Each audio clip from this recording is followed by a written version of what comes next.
Daudz mūsdienās saka, ka viss iet kaut kā galīgi aplam te notiek, un ka valsts iet uz grunti, un viss sistēma galīgi sajāt, un kāpēc daudz min visāds iemesls, kāpēc tas tā ir. Es tev parādīšu, reku viens iemesls.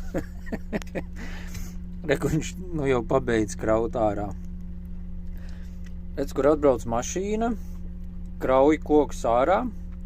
Viņš pat vēl nebija beidzis izkrauties, kad es jau esmu klāt un ņemu tos pašus kokus, ko viņš tur krauj ārā, un es ņemu un krauju sev virsū.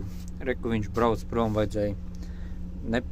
Varbūt varēja arī nofilmēt, kamēr viņš krāva, bet viņam tur daudz nebija palicis. Un redz, kur ir? Brīvā valsts, kapitālisms.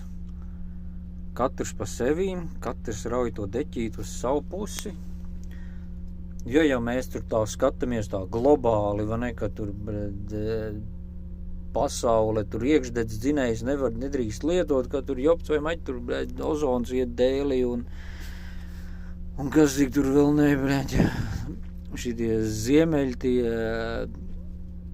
kā viņi saucās, tie ledus kūst, un ūdens līmenis ceļās un globālā sasilšana. Ja jau mēs tā skatāmies, tad jau reku čalis varēja vest uzreiz pataisnot tos kokus tur, kur es viņus tagad vedīšu. Tas ietaupīja daudz vairāk laiku, naudu.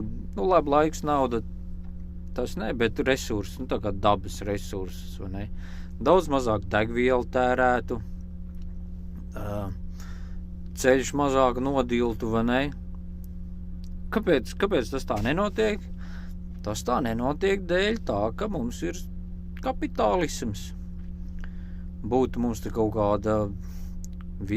kāda kopēja vienota sistēma, varbūt, ka būtu savādāk, es nezinu. Es tā baigi neuzskatu, ka tie diktatori, kas tur kontrolē atsevišķas valstis, vai ne, ka tie tur ir baigi slikti. Ir viens čalis, viena kārtība, un viss notiek. Skaties, kā mums kapitālismā. Viņš atbrauc, izkrauj, es piebraucu klāt un krauju virsū un ved tālāk un pārdod citam tālāk tos kokus. Bet, tagad vismaz viņam ir darbs, man ir darbs, viņa priekšniekam, manam priekšniekam. Tā mums te iet, ne? Kā tev liekas?